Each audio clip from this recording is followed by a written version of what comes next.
तो जय हिंद प्यारे बच्चों। आज के इस वीडियो में हम लोग रासायनिक अभिक्रियाएं एवं समीकरण जो क्लास 10 का चैप्टर 1 है, इसके जो ऑब्जेक्टिव क्वेश्चंस हैं जो परीक्षा के दृष्टिकोण से अति महत्वपूर्ण है, उसे हम यहाँ पे देखने वाले हैं। और ये जो आपको एग्जाम में बहुत फ्रीक्वेंटली जो क्वेश्चन पूछे जाते हैं, वो सभी क्वेश्चन को हमने यहाँ पे लिया है। चलिए यहाँ पे पहला क्वेश्चन लोग देखते हैं। रासायनिक अभिक्रिया क्या है? एक भौतिक प्रक्रिया, एक रासायनिक प्रक्रिया, एक यांत्रिक प्रक्रिया या कोई प्रक्रिया ही नहीं है। तो ये क्या है? यह एक रासायनिक प्रक्रिया है। क्या है? रासायनिक प्रक्रिया है। ठीक है, option number B is the right answer. इसके बाद हम लोग जो है सो नेक्स्ट क्वेश्चन की तरफ चलते हैं। सेकंड नंबर में, रासायनिक प्रक्रिया में कौन सा नया पदार्थ बनता है? रासायनिक बंधन, रासायनिक यौगिक, रासायनिक ऊर्जा, कोई नहीं। तो इसका राइट आंसर है ऑप्शन बी। ठीक है, रासायनिक यौगिक। क्या बनता है? रासायनिक यौगिक बनता है। इसके बाद थर्ड नंबर क्वेश्चन में हम लोग देखते हैं। तो थर्ड नंबर में क्या है कि निम्नलिखित में से कौन सी रासायनिक अभिक्रिया है? जल का वाष्पीकरण, लोहे का जंग लगना, ये ग्लूकोज का द्रवीकरण, या फिर जो है सो सभी। तो यहाँ पे देखें, लोहे का जो जंग लगना है ये एक रासायनिक अभिक्रिया है। ठीक है, जल का वाष्पीकरण या ग्लूकोज का द्रवीकरण, ग्लूकोज का जल में घुल जाना, ये आपका जो है सो रासायनिक अभिक्रिया नहीं है। ठीक है, अब उसके बाद 4 नंबर क्वेश्चन में हम लोग देखते हैं। तो 4 नंबर में क्या है कि जलवाष्प H2O किस रासायनिक अभिक्रिया से बनता है? यानी कि कौन कौन से दो तत्वों को मिलने से बनता है? Hydrogen oxygen, hydrogen nitrogen, hydrogen carbon, या फिर हाइड्रोजन हाइड्रोजन से। तो ये हाइड्रोजन और ऑक्सीजन, ऑप्शन ये आपका राइट आंसर है। ठीक है, उसके बाद क्वेश्चन नंबर 5 की तरफ हम लोग चलते हैं। किस प्रकार की अभिक्रिया में एक तत्व दूसरे तत्व को बदलता है या उसका स्थान ग्रहण करता है? ये पूछा गया है। तो प्रतिस्थापन, संयोजन, अपघटन, विस्थापन, कौन सा? तो ये जो है सो विस्थापन अभिक्रिया में, किस में होता है? विस्थापन अभिक्रिया में। ऑप्शन डी आपका राइट आंसर है। उसके बाद हम लोग क्वेश्चन नंबर 6 को देखते हैं यहाँ पे।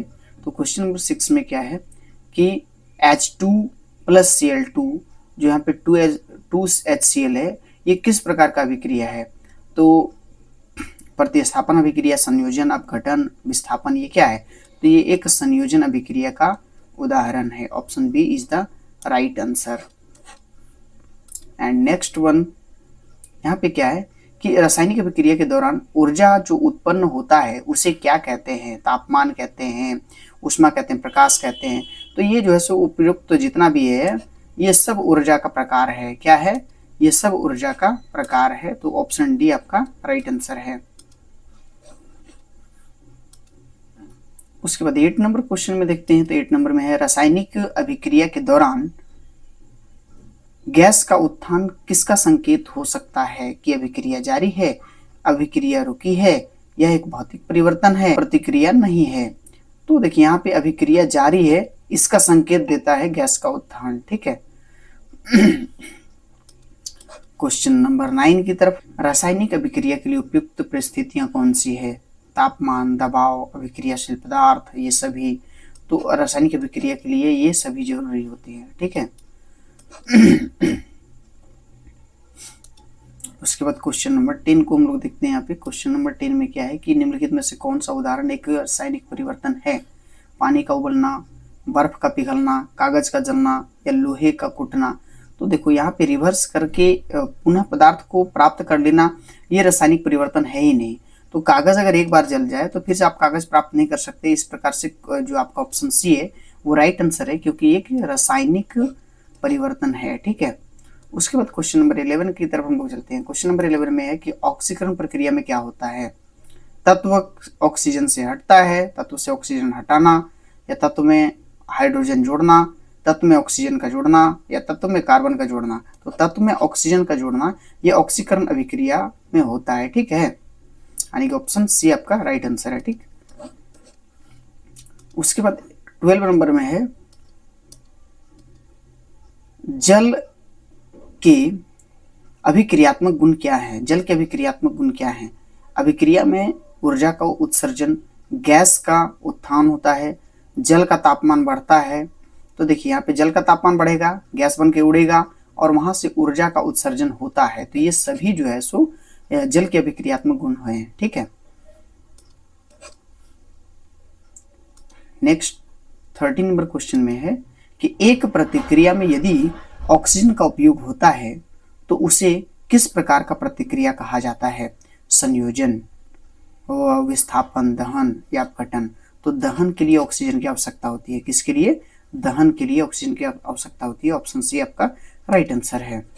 ठीक है, अब यहाँ पे 14 नंबर क्वेश्चन में हम लोग देखते हैं। 14 नंबर, यदि रासायनिक अभिक्रिया के दौरान कोई रंग परिवर्तन हो, यह किस बात का संकेत है? भौतिक परिवर्तन हुआ है, कोई रासायनिक परिवर्तन हुआ है, कोई ऊर्जा उत्पन्न हुई है, या अभिक्रिया रुकी हुई है। तो यहाँ पे कोई रासायनिक परिवर्तन हुआ है, ये इस चीज का संकेत देता है। Option B is the right answer. ना 15 नंबर क्वेश्चन को हम लोग देखते हैं। यहाँ पे नीचे दिए गए में से कौन सी रासायनिक अभिक्रिया को संकेत करती है? यहाँ पे जो आपको समीकरण दे रखा है ये कौन सा रासायनिक अभिक्रिया को दर्शा रहा है, ये पूछा गया है। तो यहाँ पे देख लीजिए, सोडियम और क्लोरीन मिल करके यहाँ पे सोडियम क्लोराइड का निर्माण कर रहा है। ठीक है, सोडियम और क्लोरीन मिलकर के सोडियम क्लोराइड का निर्माण कर रहा है। तो ये संयोजन, वियोजन, प्रतिस्थापन, अपघटन, ये किस प्रकार का अभिक्रिया है?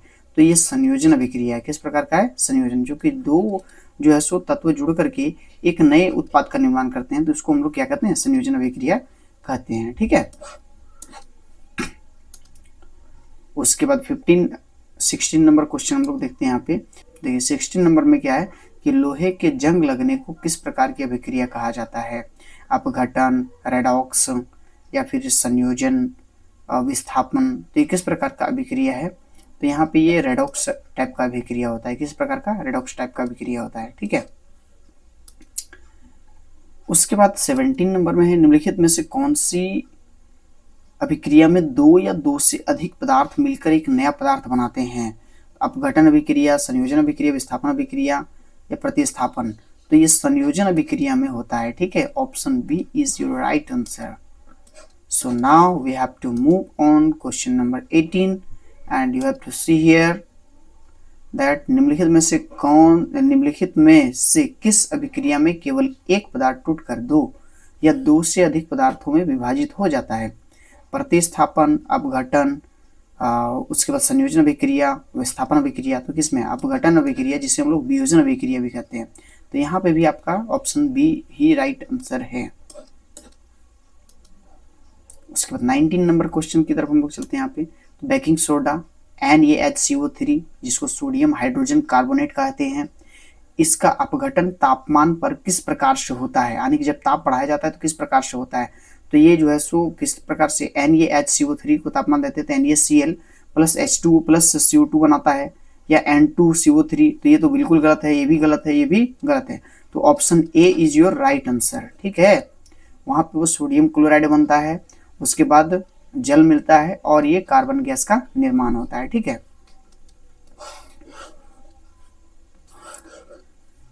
Now we have to move on 20। देखिए निम्नलिखित में से कौन सा तत्व एक ऑक्सीकरण अभिक्रिया के उदाहरण के रूप में कार्य करता है? हाइड्रोजन है, ऑक्सीजन है, या कार्बन है, नाइट्रोजन है। तो ये आपका ऑक्सीजन, ये जो है सो ऑक्सीकरण अभिक्रिया के जो है सो तत्व के रूप में कार्य करता है, क्योंकि ऑक्सीजन का योग होता है, उसी को हम लोग ऑक्सीकरण अभिक्रिया कहते हैं। ठीक है, उसके बाद हम लोग जो है सो 21st क्वेश्चन नंबर हम लोग देखते हैं। यहाँ पे Cu प्लस O2 और ये 2Cu, ये किस प्रकार का अभिक्रिया है? अपघटन, संयोजन, प्रतिस्थापन, विस्थापन। तो ये संयोजन टाइप का अभिक्रिया है। किस टाइप का? संयोजन। ठीक है, ऑप्शन बी।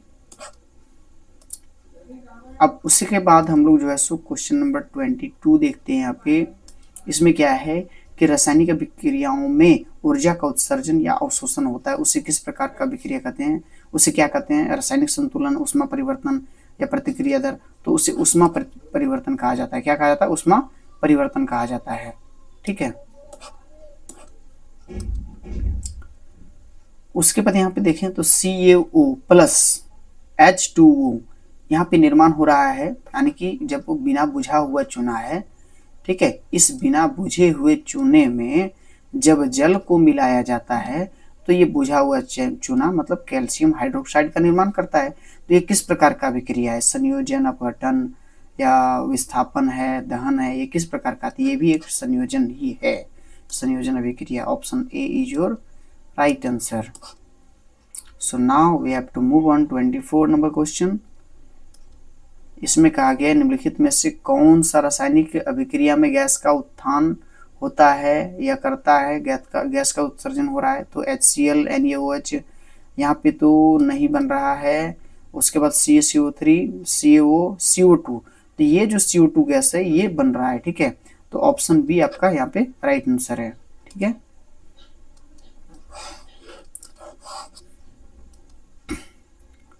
उसके बाद 25 नंबर क्वेश्चन में हम लोग देखते हैं यहाँ पे निम्नलिखित में से कौन सा पदार्थ दहन के लिए आवश्यक होता है? Oxygen, hydrogen, nitrogen, carbon. तो आप सबों को पता है कि दहन के लिए ऑक्सीजन की आवश्यकता होती है। किसी भी पदार्थ या कार्बन का दहन करने के लिए आपको ऑक्सीजन की आवश्यकता होती है, ठीक है। उसके बाद 26 नंबर का क्वेश्चन हम लोग देखते हैं यहाँ पे रासायनिक अभिक्रिया के दौरान तापमान का बढ़ना किसे सूचित करता है? अवशोषण, उत्सर्जन या कोई परिवर्तन नहीं, अभिक्रिया में कोई परिवर्तन नहीं होता। तो ये उत्सर्जन को जो है सो सूचित करता है। यहाँ पे ऑप्शन बी आपका राइट आंसर है। अब हमें जो है सो 27 नंबर क्वेश्चन को देखना है यहाँ पे। तो क्या है? जब एक धातु अन्य धातु का स्थान लेती है तो इसे क्या कहा जाता है? विस्थापन अभिक्रिया या प्रतिस्थापन अभिक्रिया, अपघटन अभिक्रिया, संयोजन। तो उसको विस्थापन अभिक्रिया कहते हैं। क्या कहते हैं उसको? विस्थापन अभिक्रिया, ठीक है।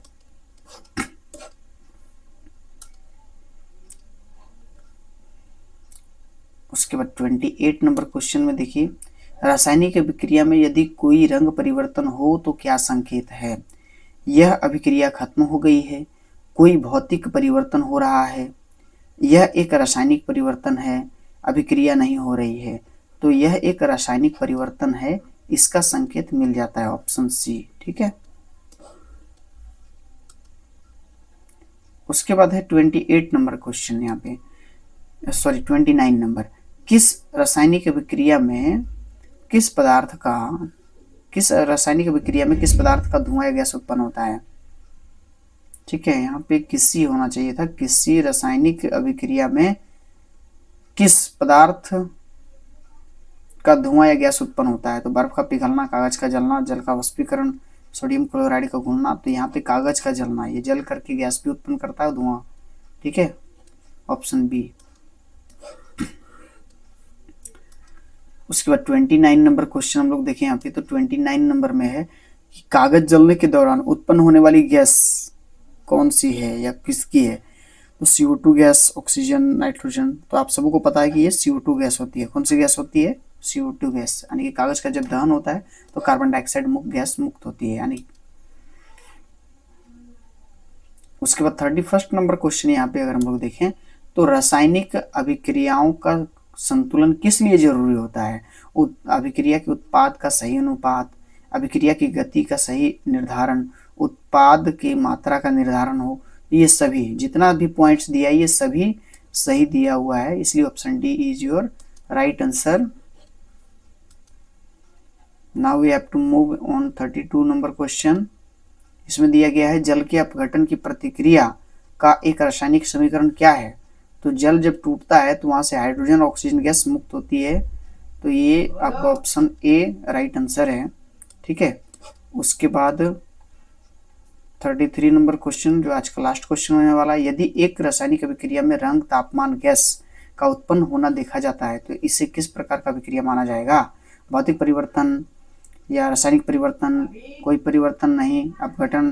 तो ये रासायनिक परिवर्तन माना जाएगा। कौन सा परिवर्तन माना जाएगा? रासायनिक परिवर्तन माना जाएगा।